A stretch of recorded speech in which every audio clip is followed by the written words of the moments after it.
매일 성경 묵상을 돕는 해설 가이드입니다. 안녕하세요. 묵상 코치입니다. 함께 읽고 나눌 말씀은 유다서 1장 17절에서 25절까지 말씀입니다. 오늘 본문은 교회에 숨어 들어온 거짓 형제들의 문제에 대한 실제적인 겉면 부분입니다.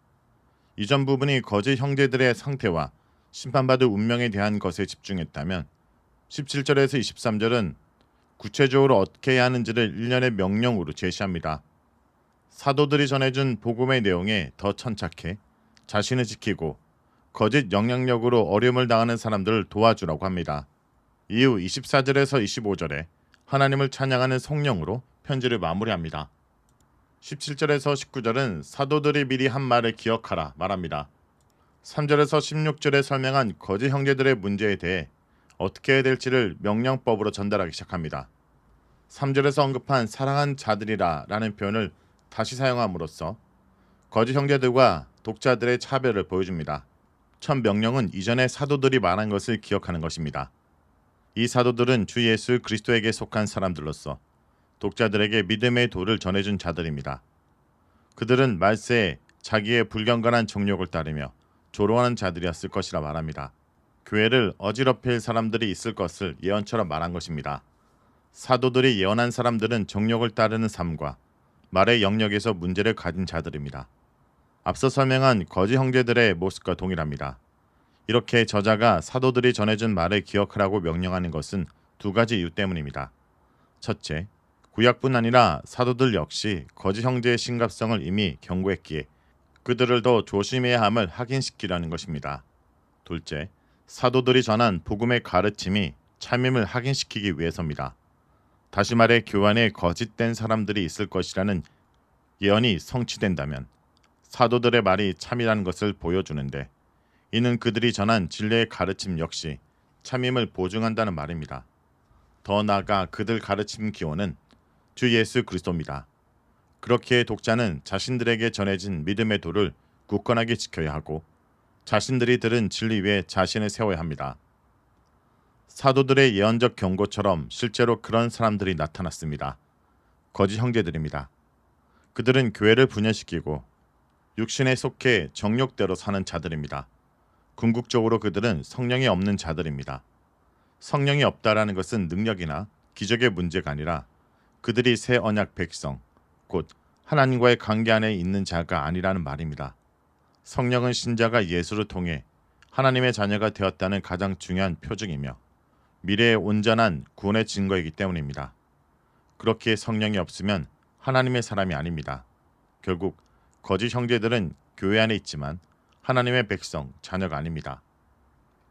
20절에서 21절은 하나님의 사랑 안에서 자신을 지키라 라고 말합니다. 이제 성도들에 대해 두 번째 명령을 합니다. 거짓 형제들의 위험에 대해 하나님의 사랑 안에서 자신을 지키라고 명령합니다.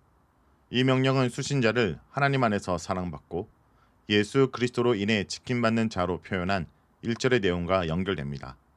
곧 하나님의 사랑과 예수님의 지킴을 받은 신자이기에 그 정체성에 맞게 이제는 그분의 사랑 안에서 진리로 자신을 지키라고 명령합니다. 저자는 자신을 지키라는 명령 앞뒤로 분사들을 사용하여 어떻게 지킬지에 대해 세 가지를 제시합니다. 첫째, 지극히 거룩한 믿음으로 자신을 세워야 합니다.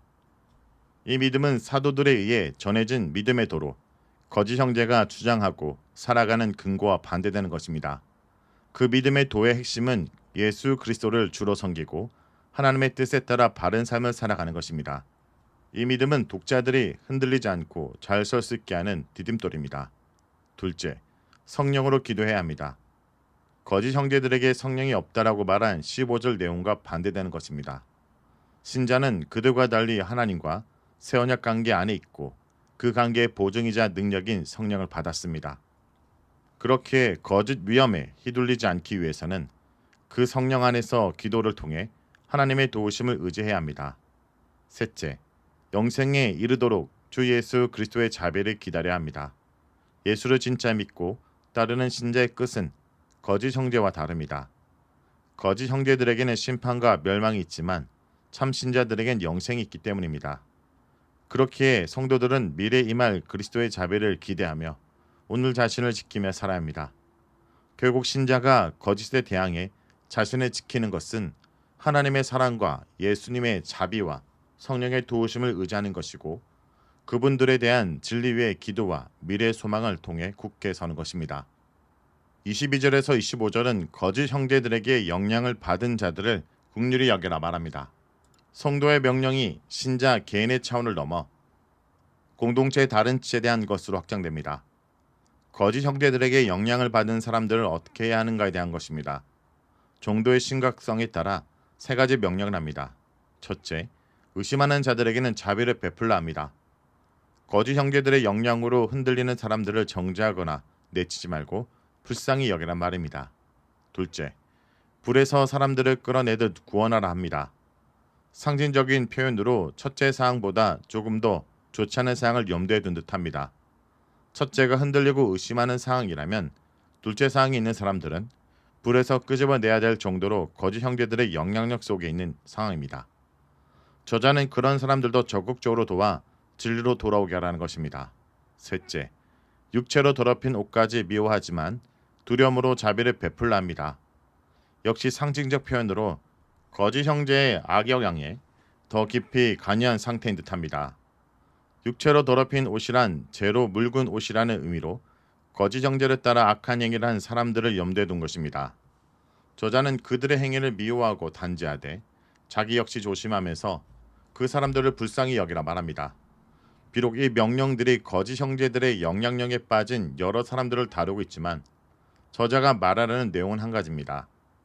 문제 있는 사람들의 상태나 정도와 상관없이 진리 안에서 사랑으로 대하여 그들이 회개하고 돌아올 수 있도록 불쌍히 여기고 도우라는 것입니다. 마치 요한복음 8장에서 간음한 여인에게 죄를 죄라고 말하면서도 그 여인의 죄를 용서하고 다시 돌아올 수 있는 기회를 주시는 예수님의 모습과 같습니다. 거짓으로 분열된 공동체를 어떻게 회복해야 하는지에 대한 지혜를 배울 수 있습니다. 개인이 먼저 삼위 하나님의 진리와 사랑에 굳게 서고 어려움을 겪고 있는 사람들을 동일한 진리와 사랑으로 대하고 도와야 합니다. 이는 또한 문안인사에서 말하는 하나님으로 인한 자비와 평강, 사랑을 경험하고 그것을 다른 사람들에게 흘려보내는 것이라 할 수 있습니다. 하나님을 찬양함으로 이제 편지를 마무리합니다. 찬양 속 하나님에 대한 묘사는 교회 문제 상황과 편지 앞부분의 내용과 관련이 있습니다. 기본적으로 영광과 위엄과 능력과 권세가 영원부터 이제와 영원토록 그리스도 예수를 통해 한 분 하나님께 있음을 찬양합니다. 거짓 형제들이 하나님과 예수님을 업신여기지만 사실 그분은 무한한 찬양을 받으실 존재입니다. 또한 하나님은 능력으로 성도들이 넘어지지 않도록 보호하고 큰 기쁨 안에서 흠없이 주님 안에서 서게 하실 분입니다. 거짓의 위험에서 진리와 사랑으로 성도들을 지키고 거짓 형제들과 완전히 다른 삶으로 계속 살아가게 하는 분입니다. 결국 이 찬양은 편지의 결론이자 우리를 향한 기도문입니다. 성도들은 이 찬양의 아멘으로 응답하여 거짓으로부터 자신을 지켜야 합니다. 말씀을 놓고 기도하겠습니다. 주님, 유다서의 말씀을 통해 우리를 돌아보게 하심을 감사드립니다. 저희는 너무나 쉽게 세상의 소리에 휘둘리고 눈에 보이는 것들에 마음을 빼앗겼습니다. 주님, 이 시간 진심으로 고백하오니 갈 바를 알지 못하고 방황했던 우리를 불쌍히 여겨 주옵소서. 이제 다시금 말씀의 이종패 앞에 서기 원합니다.